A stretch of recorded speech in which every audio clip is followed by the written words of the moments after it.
प्यारे विद्यार्थियों, मैं आज आपके लिए कक्षा 10वीं विषय हिंदी का प्रतिदर्श या नमूना पत्र या सैंपल प्रश्न पत्र लेकर आया हूँ। इस प्रतिदर्श सैंपल नमूना प्रश्न पत्र को आज हम हल करेंगे। आशा है आपको ये वीडियो समझ में आएगा। प्यारे विद्यार्थियों, मेरे चैनल नवजल एजुकेशन सिलारपुर को सब्सक्राइब करें, वीडियो को लाइक करें, शेयर करें तथा कमेंट करें।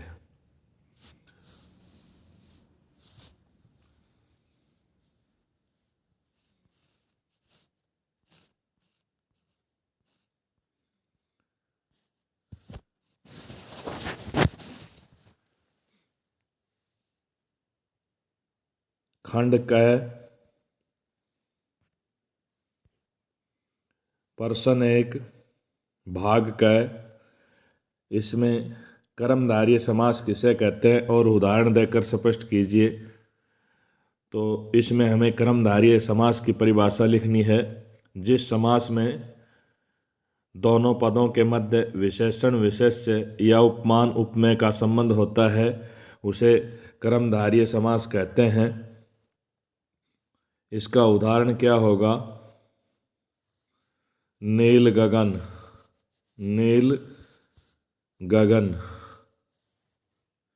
इसको तोड़ेंगे, विग्रह करेंगे तो क्या हो जाएगा? नीला है जो गगन।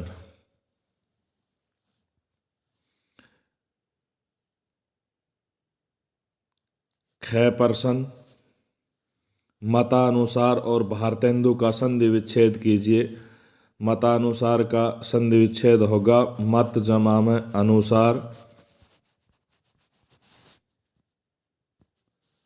और भारतेंदु का संधि विच्छेद होगा भारत जमा में इंदु, भारतेंदु। ग प्रश्न, अति और उपसर्गों से एक नया शब्द बनाइए। अति से हो जाएगा अतिसार, अतिक्रमण,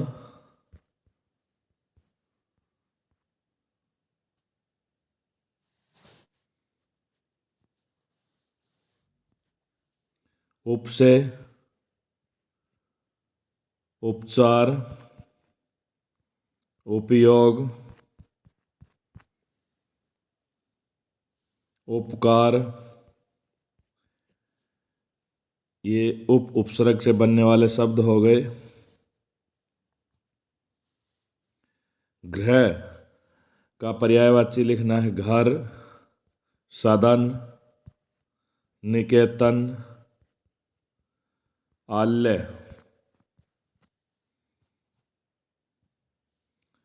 घोड़ा, अश्व, वाजी, तुरंग, है। ये घोड़े के पर्यायवाची हैं।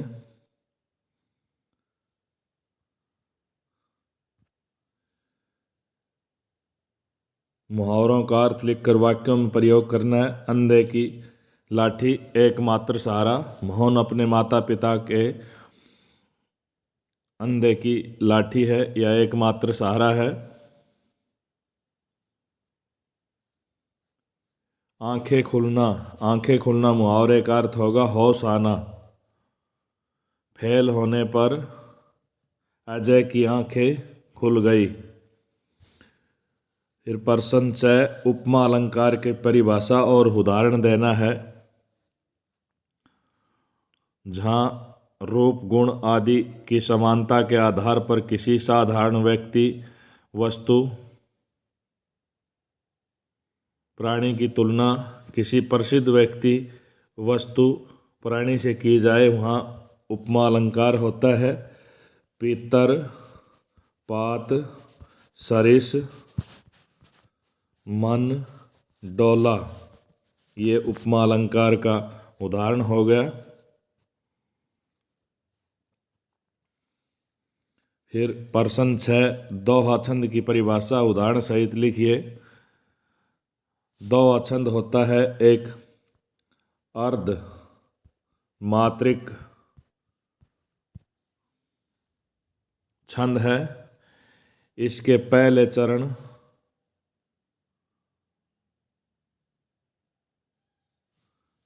और तीसरे चरण में 13 मात्राएं होती हैं।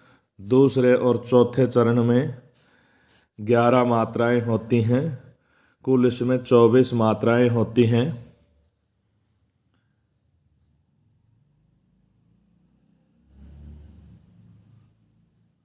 उदाहरण क्या हो जाएगा इसका? तुलसी या संसार में मिलो सब शोधाय, ना जाने किस रूप में नारायण मिल जाए। नारायण यहाँ भगवान के लिए आया है।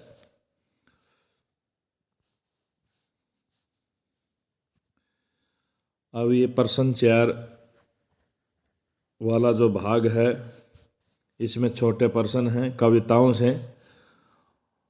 पुरयनी पात किसका पत्ता होता है? यहाँ कमल का पत्ता होता है। प्रश्न 2, राम लक्ष्मण परशुराम संवाद काव्यांश रामचरितमानस के कौन से कांड से लिया गया है? तो ये बाल कांड से लिया गया है। प्रश्न 3, शिवन उधेड़ना का अर्थ क्या है? तो इसमें इसका उत्तर हो जाएगा जीवन के रहस्य को जानना।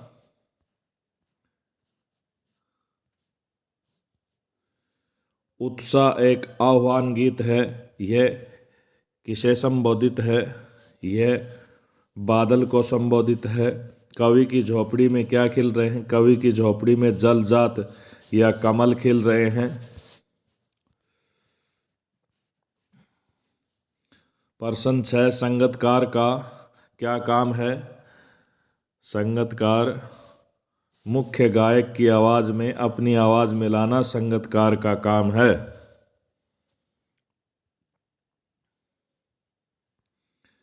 अब ये प्रश्न 5 है, कविता से आया हुआ काव्यांश है। इसे पढ़कर हमें प्रश्नों के उत्तर देने हैं।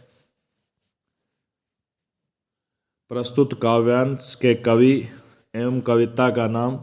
प्रस्तुत काव्यांश के कवि का नाम सूरदास है और कविता का नाम सूर के पद है।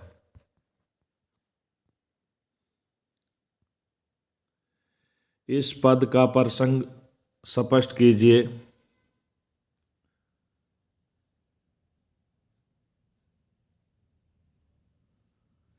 इस पद का प्रसंग यह है कि उद्धव गोपियों को निर्गुण योग की साधना का संदेश देने के लिए आए हैं, लेकिन गोपियां अपने वाक चातुर्य से उसे परास्त कर देती हैं। अब प्रश्न 3, गोपियां क्या प्राप्त करना चाहती थी? गोपियां अपना मन वापस पाना चाहती थी। जो चलते हुए श्री कृष्ण उनका मन चुराकर ले गए थे। अनुप्रास अलंकार का एक उदाहरण बताना है।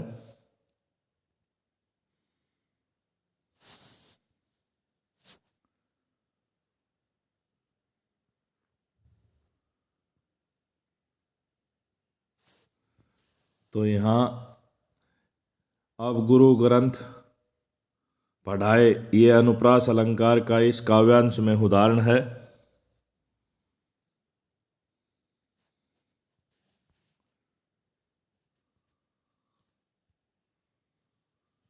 सच्चा राजधर्म किसे माना गया है? सच्चा राजधर्म ये है कि किसी भी परिस्थिति में अपनी प्रजा को नहीं सताना या तंग नहीं करना।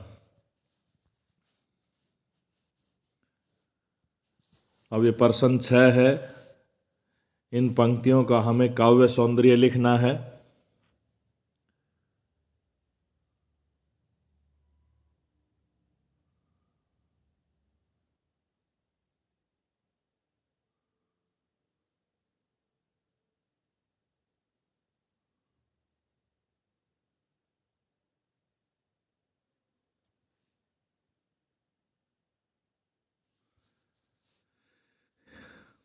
इस काव्यांश की भाषा अवधी है। इसमें दो छंद भी देखने को मिलता है।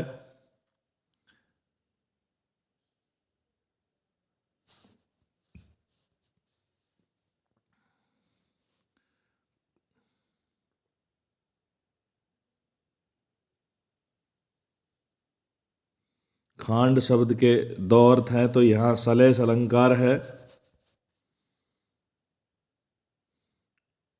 मुहावरे का प्रयोग हुआ है। हरा ही हरी यरे सूझ, यहाँ मुहावरे का प्रयोग हुआ है। हरा ही हरा सूझना।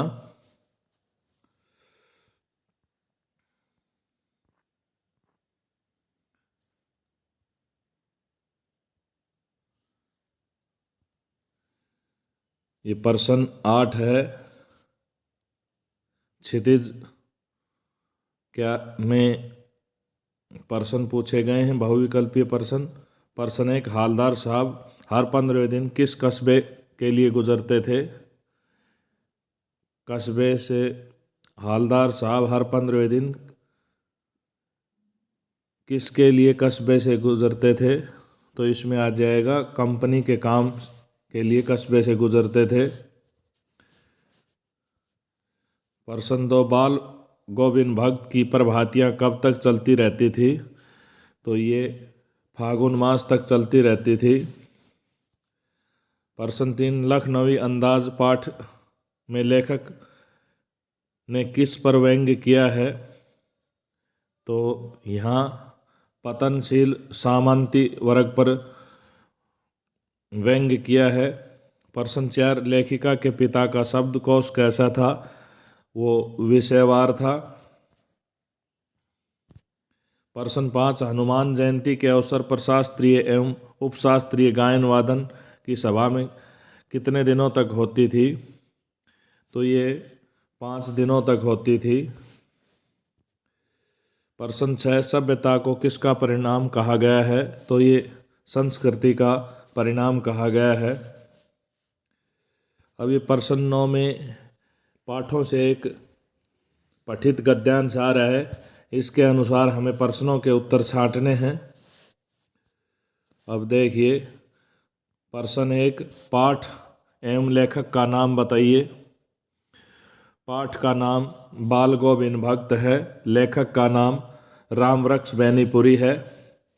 प्रश्न दूसरा है, बाल गोविंद भक्त की संगीत साधना का उत्कर्ष कब देखा गया? बाल गोविंद भक्त की संगीत साधना का उत्कर्ष उस दिन देखा गया जिस दिन उसका इकलौता बेटा मर गया था। प्रश्न 3, बाल गोविंद भक्त अपने बेटे को किस कारण अधिक प्यार करते थे? बाल गोविंद भक्त का बेटा सुस्त और बीमार था, इसलिए वह उसे अत्यधिक प्यार करते थे। प्रश्न 4, बाल गोविंद भक्त के अनुसार कैसे आदमियों को ज़्यादा निगरानी की आवश्यकता होती है?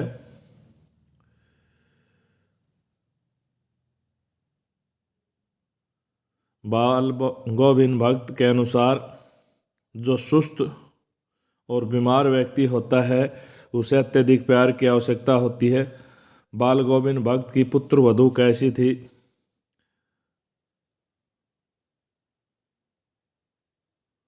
बाल गोविंद भक्त की पुत्र थी वो सुशील थी। घर की पूरी प्रबंधिका बनकर बाल गोविंद भक्त की दुनियादारी के कामों से मुक्त कर दिया था उसने।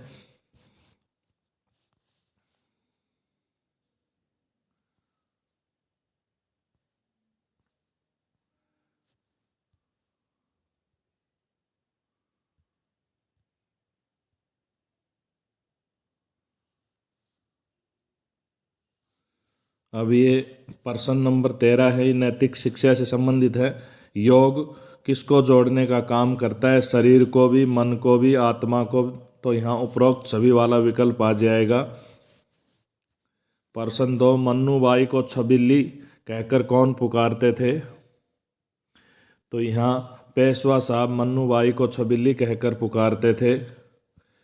प्रश्न 3, सालिम अली को किस रूप में जाना जाता है? सालिम अली को पक्षी विज्ञानी के रूप में जाना जाता है।